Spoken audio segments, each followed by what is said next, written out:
قارون جس کی برائی پر اللہ رب العزت نے قرآن کی کئی آیات نازل کر دی، اس نے حضرت موسیٰ علیہ السلام پر تہمت لگائی اور زنا کی تہمت لگا دی۔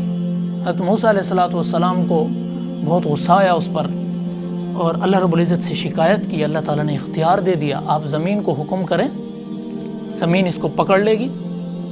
تو حضرت موسیٰ علیہ السلام نے زمین کو حکم دیا کہ تم اس کو پکڑ لو، تو پاؤں ان کے اندر دھنسے اور قارون یوں ہاتھ کر کے معافی مانگنے لگا، اے موسیٰ مجھے معاف کر دے، میں آج کے بعد ایسا نہیں کروں گا۔ تو حضرت موسیٰ نے کہا اور پکڑو، انہوں نے اور پکڑا، زمین نے، وہ گھٹنوں تک دھنس گیا۔ پھر معافی مانگنے لگا، اے موسیٰ مجھے معاف کر دے، آئندہ کبھی نہیں کروں گا۔ پھر حضرت موسیٰ نے کہا اور پکڑو اس کو، پھر وہ سینے تک دھنس گیا۔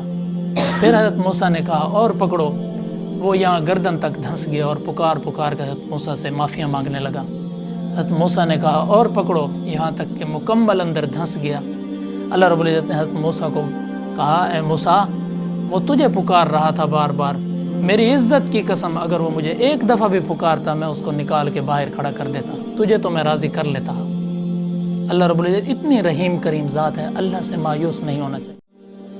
السلام علیکم۔